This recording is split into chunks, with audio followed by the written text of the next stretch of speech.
Today is Thursday, November 20th, 2008, and the twins are 2 months and 2 days old, and this is a continuation of the preceding vlog.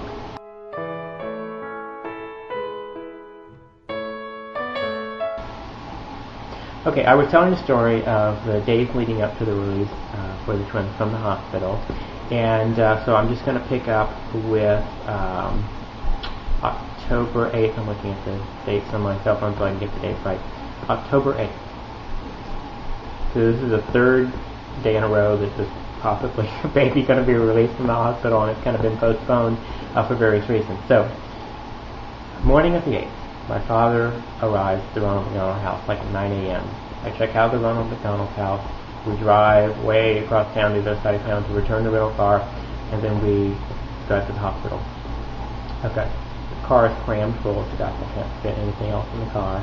And no call from Gail on the way in. So I think this is good. I'm dreading a call saying, oh, by the way, we need to put it off another day, because at this point, as I said before, I am just physically, emotionally exhausted, and I'm leaving Sacramento on that Wednesday, regardless if babies or not. And so we get to the hospital. We're on for release, and the day before I had done a little bit of pre-release stuff, so I had tried to get some of that out of the way.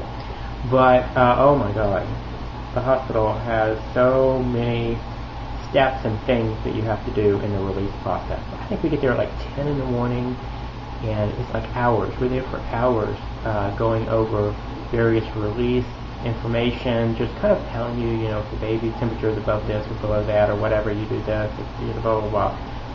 About SIDS, about shaken baby syndrome, about, they want us to take a CPR class. Now, I had planned on taking it the night of the 8th. But, this release date got moved up, which is really great. I mean, nobody expected them to be released this soon. It's about 3 weeks at this point in the NICU. And so I had planned to take that class. And Gigi, the social worker, was like, well, can you stay later tonight to take that class? I'm like, no. Usually I'm very accommodating, but I knew I had reached my limit, and I said, no, absolutely not. I have to get out of Sacramento as soon as possible for my own physical health. So she really is great. She calls around and finds an instructor that can come and do it at that time, and I think it's great. It's great to know how to do CPR on an infant to if they're choking or they stop breathing and all that kind of stuff. That's something you need to know. But it's just taking hours and hours and hours to do this.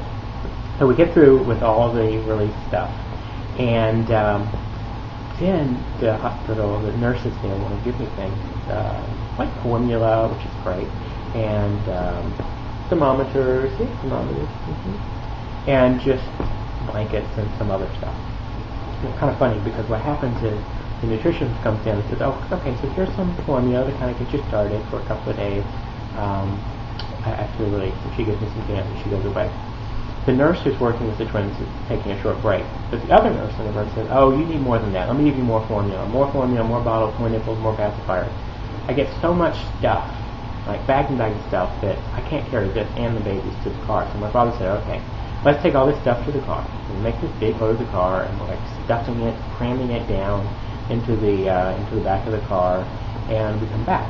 And we come back, and the nurse for the babies has returned. And she said, oh, you guys need some formula. You need some bottles and nipples and things like that. I'm like, look, we already made a trip to the car. Oh, no, that's okay. Let me get you some stuff. So she gives me some stuff. And it's like, I go through like 3 or 4 rotations of this where I just get tons of stuff, which is great. I mean, it doesn't, I don't have to buy all that. But I feel really like, okay, this is enough. I don't want to take from you guys too much. But, so we do that. And then 2 nurses come, and they, a lot of the nurses say goodbye. 2 nurses come, and they swaddle up the babies, and the nurses carry them out to the car, and then I put them in the car seat, and we are set to go. Unbelievably, we are leaving the hospital. The babies are out of the hospital, and I'm like, we just need to get out of the parking lot, because until we're out of the parking lot, I'm afraid somebody's going to come out and say, no, stop, wait a minute, we have to do this or that, or they need to stay so we can do this thing or that shot or whatever. So we're like, okay, get out of the parking lot. So we're out of the parking lot.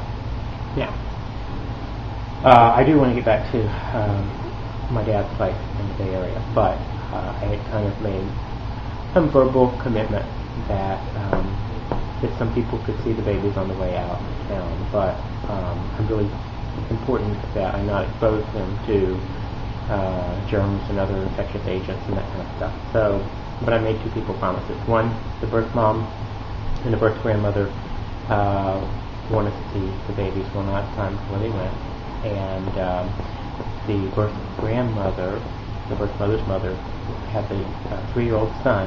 She wanted him to see the babies, which, I'm a little worried because he's in daycare, and, if he's going to get sick, and, once the baby's getting something like that, so then they got to go back in the hospital, and I just got done with that.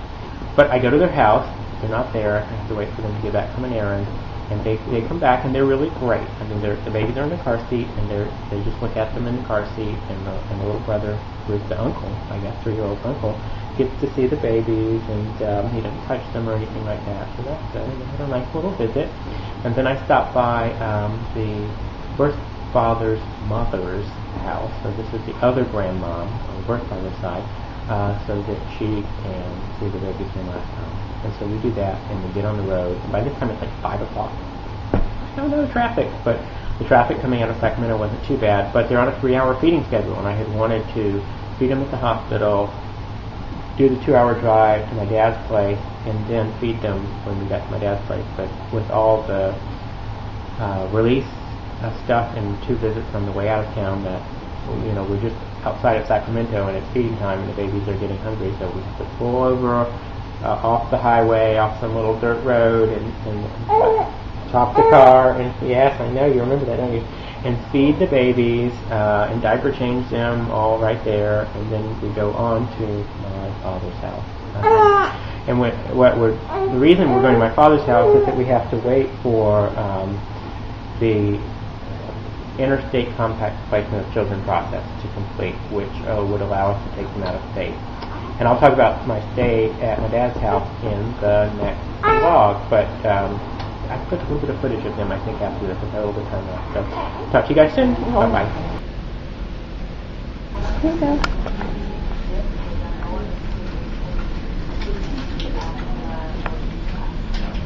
Okay, where'd she go? Okay. Where did you go? That's that extra